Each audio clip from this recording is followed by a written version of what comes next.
नमस्कार, मैं हूं आपके साथ आकाश त्यागी। जैसे जैसे उत्तर प्रदेश के विधानसभा चुनाव पास में आते जा रहे हैं, उसी तरह भड़काऊ भाषणों की भी लंबी लंबी लाइनें लग चुकी हैं। इसी में चलते असदुद्दीन ओवैसी का एक बयान आता है कि जब हमेशा योगी मोदी नहीं रहेंगे और जब ये चले जाएंगे तब हम हिंदुओं को और पुलिस वालों को उसी तरह प्रताड़ित करेंगे जिस तरीके से आज योगी मोदी करते हैं। तो उसी के बारे में ज़्यादा जानने के लिए हम एक मुस्लिम बस्ती में आए हैं कि उस पर आम मुसलमान क्या सोचता है, मुसलमानों की राय जानेंगे कि आखिरकार असदुद्दीन ओवैसी के बयान से किस तरीके का इत्तेफाक रखते हैं। क्या नाम है सर आपका? मेरा नाम आसिफ शेख है। हाँ। सर, जो ये असदुद्दीन ओवैसी कह रहे हैं कि योगी मोदी हमेशा नहीं रहने वाले और जब ये चले जाएंगे हम पुलिस वालों को भी और हिंदुओं को भी इसी तरह प्रताड़ित करेंगे, इस पे क्या सोचते हैं आप? देखिए, ओवैसी जो आज काम कर रहे हैं ये 2014 के पहले कांग्रेस का करती थी और समाजवादी करती थी, मुसलमानों को डराती थी भारतीय जनता पार्टी से, मोदी से, योगी के नाम से कि भारतीय जनता पार्टी आ जाएगी तो कत्लेआम होगा। गुजरात का कांड वो दिखलाते थे और मुसलमानों के बीच में जाके ये बताते थे कि भाजपा आ जाएगी तो मुसलमान रहेगा नहीं, सुरक्षित नहीं रहेगा। लेकिन मोदी जी ने 2014 से लेकर 19 तक सरकार चलाई और सबका साथ के साथ, सबके विकास के साथ चलाई और उन्होंने जिस तरह 5 साल काम किया है, 2019 में फिर वो सरकार बना के बहुमत में आए हैं। तो 7 सालों में मोदी ने जो कार्य किया है वो सारी दुनिया देख रही, सारा हिंदुस्तान देख रहा है, खासकर बनारस भी देख रहा है। तो इनके डराने से नहीं होगा, ये डराते रहेंगे, इनके पास कुछ बचा नहीं है। ये चुनाव के वक्त ये लोग आते हैं, लेकिन जब कोरोना होता है, जब हिंदुस्तान का कोई भी नागरिक हो मैंने बदहाल था, उस समय सहायता की जरूरत थी तो कोई नजर नहीं आया। मैं खासकर बनारस की बात करता हूँ क्योंकि हमारे मोदी सांसद यहाँ से हैं। इस समय ना सपा नजर आ रही थी, ना कांग्रेस नजर आ रही थी, ना ओवैसी साहब तो दूर दूर तक थे ही नहीं। लेकिन आज चुनाव आ गया तो डराने के लिए वो तमाम हथकंडे अपना रहे हैं, क्योंकि उनको मालूम है कि भारतीय जनता पार्टी के साथ मुसलमान बहुत अच्छी तादाद में आए और आने की वजह भी है कि मोदी जी, योगी जी ने कार्य किया है। कोई भी योजना आई है तो उसमें ये नहीं लिखा था कि सिर्फ ये हिंदू को मिलेगी, दलित को मिलेगी, नहीं, उन्होंने कोई भी योजना निकाली है उसका श्रेय सारे समाज को मिला है। तो इस तरह यूपी के अंदर बड़ी संख्या में मुसलमान भी भाजपा से जुड़ा है और इस वजह से वो घबराए हुए हैं। अच्छा सर, एक आम मुसलमान को आप क्या संदेश देना चाहेंगे? जैसे कि असदुद्दीन ओवैसी कह रहे हैं कि आज मुसलमान खामोश है, लेकिन मुसलमान का ये वक्त आएगा, तो एक आम मुसलमान को किस तरीके से आप जागरूक करेंगे? नहीं, मुसलमान तो जागरूक है। मुसलमान तो जब देश आजाद हुआ तभी से जागरूक हो गया। अगर जागरूक नहीं होता तो सारे मुसलमान पाकिस्तान चले जाते हैं। लेकिन उनको मालूम था कि हिंदुस्तान सुरक्षित देश है, लोकतंत्र यहाँ का है, यहाँ पर सबको अधिकार है, हम अपनी आज़ादी से रह सकते हैं, अपनी आज़ादी से कुछ कर सकते हैं। तो जो लोकतंत्र में आज़ादी मुसलमानों को मिली है वो हिंदुस्तान में मिली है। तो हिंदुस्तान हमारा मुल्क है और यहाँ पे एक भाईचारा है, गंगा जमनी तहजीब है, ताना बाना मुसलमानों के साथ जुड़ा हुआ है। इसलिए मैं कहना चाहूँगा ओवैसी जैसे बहुत हर बार ये आएंगे और डराएंगे, लेकिन डरने वाला मुसलमान नहीं है और भारतीय जनता पार्टी फिर सरकार बनाने जा रही है, योगी जी।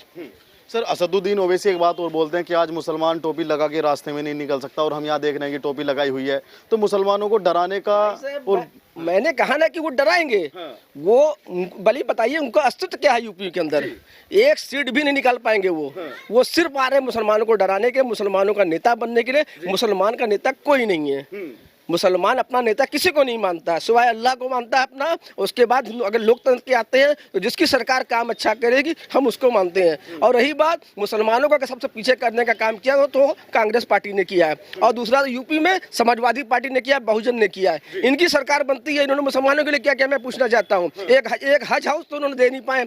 समाजवादी पार्टी जो मुसलमानों की बात करते हैं उनके देते आजम खां हुआ करते थे, 5 बार बनारस आए और 5 बार उन्होंने देख के गए, जमीन नहीं मिली। तो कहने का मतलब है कि ये लोग कुछ नहीं कर पाएंगे मुसलमानों का अल्लाह मालिक है। और रही बात भारतीय जनता पार्टी ने कोई मुसलमान यहाँ तकलीफ में नहीं है। हम बनारस के मुसलमान पूरे बनारस में घुमाइए, कोई मुसलमान कह दे कि भारतीय जनता पार्टी मुझे तकलीफ हुई है या कि किसी पुलिस वाले हमको परेशान किया हो या झूठे मुकदमे फंसाया हो, ऐसा कुछ भी कतई कहीं नहीं है। बनारस ने पूरे यूपी का इतिहास उठा के देख लीजिए। अब कोई गलत करेगा अगर पुलिस उठाती है, मैं कहता मैं मुसलमान मुझे क्यों नहीं उठाती है? तो कहने में कहीं कुछ रहा होगा, कुछ बातें रही होंगी, तो इसमें उसकी बात नहीं है। मुसलमान जो है पूरी तरह सुरक्षित है भारतीय जनता पार्टी में और पूरी तरीके से वोट भारतीय जनता पार्टी को ही देंगे। आसिफ जी, अखिलेश यादव जो हैं वो कह रहे हैं कि इस बार इतिहास में दर्ज कराने वाली जीत सपा पार्टी की होने वाली है। 2017 में भी वो आए थे, 2 लोग आए थे नौजवान, दोनों की जोड़ी थी, बहुत बड़ी हुआ करती थी। हमने बनारस में ऐसी भीड़ मैंने देखा था तो मुझे भी लगा लेकिन वो भीड़ कहाँ गई पता नहीं चला। तो चुनाव के अंदर भीड़ दिखाना वो अलग बात है, लेकिन मतदाता जो होता है ना वो खामोश है। और वो मतदाता इसलिए खामोश है कि विकास पर चुनाव हो रहा है, यहाँ धर्म राजनीति पर नहीं हो रहा है, यहाँ पर सिर्फ विकास हो रहा है। उत्तर प्रदेश दिख रहा है, खासकर बनारस दिख रहा है। आप बनारस का एयरपोर्ट देख लीजिए, रेलवे स्टेशन देख लीजिए, बगल में बिनिया पार्क है। बनारस में पार्किंग नहीं थी कहीं, आज हमारे यहाँ 4-4 पार्किंग 5-5 पार्किंग बन गई। तो कहने का मतलब बनारस तो बहुत बदला है। बनारस को मोदी जी सांसद है, उन्होंने बनारस को बदल दिया है। तो जिस तरह बनारस बदला है, उत्तर प्रदेश बदला है, और आने वाले 2022 तो फिर भारतीय जनता पार्टी सरकार बनाने जा रही है। जैसे असदुद्दीन ओवैसी कह रहे हैं कि 70 साल से मुसलमान दबा हुआ है, आप कैसा देखते हैं इस बात को? आप दबे हुए महसूस करते हैं? नहीं भाई, आप पिछले 70 साल का रिकॉर्ड देख लीजिए और ये पिछले 7 साल का देख लीजिए, किसके में कितना दंगा फसाद हो ये आप पूरी पब्लिक जानती है। हर कोई पढ़ा लिखा है, मोबाइल सबके पास है, गूगल पर सर्च कर ले आदमी। हम यूपी की बात नहीं करें, ऑल ओवर इंडिया की बात करें, एक भी दंगा फसाद हमने तो नहीं देखा 6-7 साल में। तो हम नहीं कहीं से कह सकते कि मुस्लिम सेफ नहीं, अनसेफ नहीं, ऐसा कुछ नहीं है। विकास हुआ ये भाई, इसमें कोई नो डाउट कि विकास इतना ज़बरदस्त हुआ है जो पिछले 50 साल में बनारस का जो भाई जो सही स्थान था वो मोदी जी, योगी जी ने दिलाया है। बात हिंदू मुस्लिम की नहीं भाई, अगर किसी जगह की पहचान उसकी खासियत है विश्वनाथ जी घाट बीएचयू, तो उस पर उन्होंने काम किया है। सऊदी अरब की पहचान मक्का मदीना शरीफ से है, तो वहाँ पर उस पर काम हो रहा है। तो ये कोई रीज़न नहीं हुआ कि हम ये नहीं करेंगे। उन्हें बनारस का जो चीज़ सही पहचान थी उन्होंने दिलाई है, इससे बढ़कर कुछ नहीं है भाई। हम 7 साल में खुद देखे बनारस बहुत चेंज हुआ भाई, बहुत जैसे असदुद्दीन ओवैसी कह रहे हैं कि आज मुसलमान को प्रताड़ित किया जा रहा है और मुसलमान खामोश है, और मुसलमान का भी वक्त आएगा और मुसलमान भी ऐसे ही पुलिस वालों को और हिंदुओं को प्रताड़ित करेंगे। इसे एक मुसलमान नेता का ऐसा बयान आप पे क्या इम्पैक्ट, क्या प्रभाव छोड़ता है? बिल्कुल नहीं भाई, उनको कहने से कुछ नहीं होता है। जैसे अभी हमारे अंकल आसिफ शेख जी ने बोला कि मुसलमान का सिर्फ एक ही नेता होता है, वो उनसे बड़ा कोई नहीं, वो है अल्लाह। फिर उसके बाद देश का जो सरकार, जिसकी सरकार आएगी हम लोग उसके फेवर में। ये बीजेपी गवर्नमेंट ने काम अच्छा किया तो हम लोग उनके फेवर में पूरा एकदम है। आप युवा हैं, अखिलेश यादव कहते हैं कि हमने मुसलमानों के लिए बहुत कुछ किया, तो अखिलेश यादव के बारे में आप क्या सोचते हैं? भाई देखिए, उनको लेकर हम उनके बारे में उतना कुछ नहीं जानते, लेकिन बनारस में भाई 5 साल वो आए तक नहीं थे जब सीएम थे। एक बार शायद आए होंगे जब वो एक बार राहुल गांधी के साथ आए थे रैली करने, तो उनको पता चला कि यहाँ पर हमारे फेवर में बहुत लोग हैं। लेकिन वो भीड़ भी भाई समझ में आ गया, अदर स्टेट या डिस्ट्रिक्ट कहीं से भी बनारस के वोटर नहीं थे उसमें, 50% भीड़ कहीं और की थी। वो वोटिंग हुई, सारा समझ में आ गया। बनारस में काम भाई जीरो एकदम क्या उन्होंने। अभी भाई साहब आपने कहा कि अखिलेश जी ने मुसलमानों के लिए बहुत किया है। मैं कहता हूँ कि अखिलेश जी 5 काम बड़ा बता दे कि हमने उत्तर प्रदेश में सरकार रहते 5 साल मुसलमानों के लिए किया है, तो मैं मान जाऊंगा कि अखिलेश सिंह बहुत अच्छे नेता थे। भाई साहब 22% मुसलमान, 7% यादव, 29% में सरकार बनाते हैं, यादव मजबूत होता है। भर्ती में वो थे, हर जगह तैनाती उनकी मिलती थी, तो मुसलमान तो वहीं का वहीं रह गया था। मुसलमानों को वोट सबको चाहिए, लेकिन उनको आगे बढ़ाने के लिए कोई बात नहीं करता। हमारे मोदी जी ने तो कहा सबका साथ, सबका विकास, सबका विश्वास। अब उन्होंने कहा सबका प्रयास, तो जो वो कहें वो कर रहे हैं। ऐसा नहीं है उन्होंने इतनी बड़ी बड़ी बातें की हैं, मैंने उन्होंने कोई भी योजना लाई हो मोदी जी ने, वो करते ही धरातल उतरी है। और कांग्रेस की बात है, कांग्रेस तो कहती थी कि 15 रुपए में 50 पैसा पहुंचता है, लेकिन मोदी जी ने कहा 100 रुपया दूंगा, 100 रुपया पहुंचेगा, अब पहुंच रहा है। तो ये फर्क है। इसलिए हिंदुस्तान में भारतीय जनता पार्टी को रोक नहीं सकता है, क्योंकि हिंदुस्तान बदल रहा है। और लोकल फॉर वोकल पर उन्होंने इतना काम किया है। आप बनारसी साड़ी को क्या देख रहे हैं, आज जो धाम बना है, जो बनारस का बिजनेस बढ़ेगा, जो टूरिस्ट आएंगे वो साड़ी ले जाएंगे, तो बनारस के लिए उन्होंने कितना बड़ा काम किया। बनारस का बुनकर खुशहाल हो जाएगा। तो एक बिजनेस हब भी बनारस है वो बुनकरों का, तो उसको उन्होंने वादा किया 2014 में, उसको 2021 में उन्होंने पूरा किया है। इसलिए हम ये कहते हैं कि मोदी जी योगी जैसा कोई नहीं। लेकिन जैसे आप कह रहे हैं कि अखिलेश यादव ने मुसलमानों के लिए कुछ नहीं किया, आजम खान, शफीकुर रहमान बर्क, HT हसन बड़े बड़े मुस्लिम नेता हैं, तो आप ऐसे कैसे कह रहे हैं कि मुसलमानों के लिए? बड़े नेता बनने से, मैंने क्या बोला, बड़े नेता बनने से नहीं होता। भारतीय जनता पार्टी में बहुत बड़े बड़े नेता हैं, है ना, लेकिन कार की मैं कह रहा हूँ कि मुसलमानों को फायदा क्या हुआ ये बताइए। तो मुसलमानों को फायदा ये कि भारतीय जनता पार्टी एक सुरक्षित सरकार है, कोई दंगा फसाद नहीं, सबको जीने का अधिकार है। कोई भी योजना आती है वो किसी लिख के नहीं आती ये फला की है फला की, वो सभी के लिए आती है, सभी को उसके मिलता है। बनारस में जब भुखमरी चल रही थी, कोरोना काल चल रहा था, तो सबको अनाज मिला, मुस्लिम को मिला, हिंदू को मिला। और आज भी जो अनाज बढ़ रहा है उस पर कहीं नहीं लिखा है कि सिर्फ ये दलित को या हिंदू को दिया जाएगा, ऊपर सबको मिल रहा है। तो सारी योजना जो भी आई है सरकार की, उसका भरपूर मुसलमानों को मिला है। एक जो सांसद हैं सपा पार्टी के HT हसन, अभी मैं उनका बयान था, अभी 4 दिन पहले वो कह रहे थे कि भाजपा नहीं आनी चाहिए वरना मुसलमान 2 शादी नहीं कर सकता। भाई साहब पता है ना, डरा रहे हैं, ये लोग डरा के ही राजनीति करते हैं।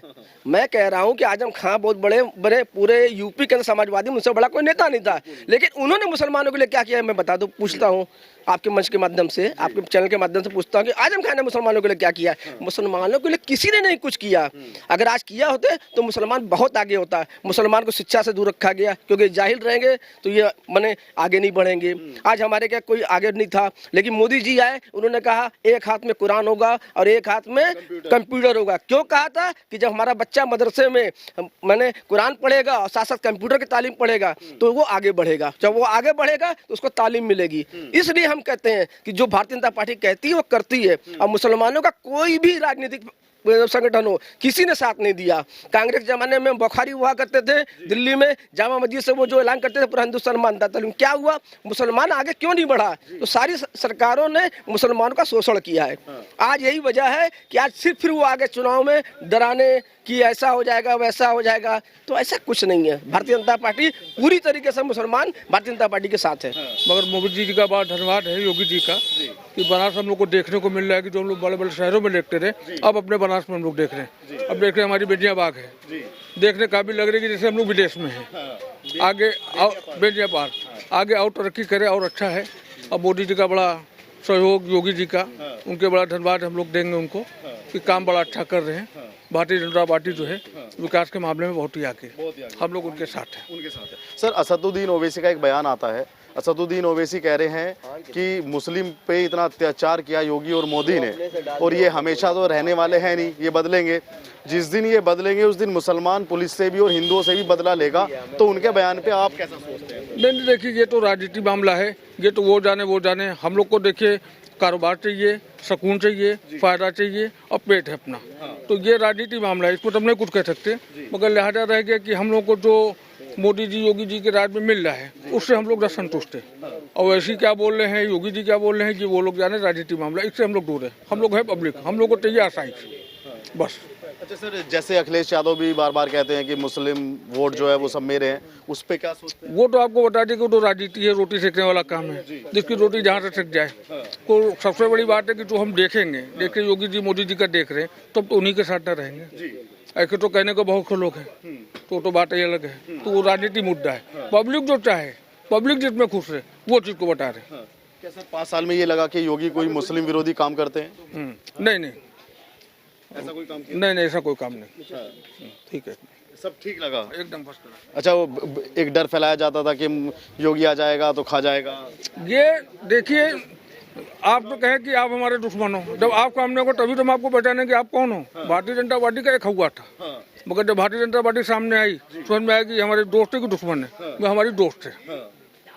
समझ रहे? आप भारतीय जनता पार्टी को दोस्त मानते हैं? बिल्कुल दोस्त मानते हैं।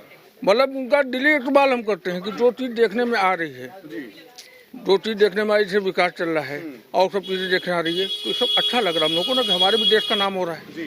तो पार्टी भारतीय जनता पार्टी हो या सपा पार्टी, उससे कोई मतलब नहीं है। हमको विकास चाहिए। हाँ, तो भारतीय जनता पार्टी के उसमें राज्य में देखा गया काफी विकास हुआ, काफी सब कुछ रह गया। थोड़ा बहुत महंगाई का मामला है वो भी देखेगी पार्टी। सर आप बताइए, कुछ विकास हुआ बनारस में? बनारस में तो विकास की लहर है। जिस तरीके से हमारा एक नारा है कि मोदी चमक रहा है, योगी दमक रहा है, अब विकास चमक रहा है। इससे पहले क्या स्थिति थी सर बनारस की? अगर पहले तो बस ये कि जिधर जाइए उधर गड्ढा है, गुड्डी है, नाली है, पानी गंदे बह रहे हैं। आज तो ये कि स्वच्छ बनारस है। आप जिधर जाए विकास की लहर है बनारस के अंदर, जिधर देखें आप उधर बनारस की लहर है। सर कुछ लोग कहते हैं कि योगी मोदी मुस्लिम विरोधी काम करते हैं, आपको कुछ ऐसा लगा? अब ये तो हम तो खुद या मुसलमान होते हुए आप देख रहे हैं, दिखा रहे हैं, या मुसलमान है। मेरा नाम सोहराब आलम है और मैं आपसे को ये बताना चाहता हूँ कि ऐसा कभी भी हमको भय नहीं लगा कि मोदी ने कुछ किया या योगी ने कुछ किया, या हमारे जितने भी तमाम यहाँ पर साथी हैं, ये कोई ऐसा भय, अगर कोई भय, समाजवादी पार्टी से ज्यादा भारतीय जनता पार्टी में सुरक्षित है। सबसे बड़ी पूरे यूपी में एक भी दंगा नहीं, और यूपी नहीं पूरे हिंदुस्तान में दंगा नहीं, ना कोई घोटाला। पहले क्या होता था? दंगा घोटाला, लेकिन आज ना एक भी दंगा होता है ना घोटाला होता है। तो कहने का मतलब मुसलमान कहाँ से असुरक्षित है? सुरक्षित हम है भाई। सर असदुद्दीन ओवैसी कहते हैं कि आज मुसलमान को प्रताड़ित किया जा रहा है खामखा। असदुद्दीन ओवैसी भी कहते नहीं, ऐसा कोई ऐसे दिन वैसे की कोई बात नहीं है। मुसलमानों के ऊपर कोई उनका कोई प्रभाव नहीं पड़ने वाला है। हैं। सर वो मुसलमानों के ठेकेदार है क्या? नहीं, मैं अपने आप का खुद ठेकेदार हूँ। हम मोदी के ठेकेदार हैं। मैं मोदी को जानता हूँ, मोदी हमको जानते हैं। वो हिंदुस्तानी, मैं हिंदुस्तानी। हिंदुस्तान जिंदाबाद।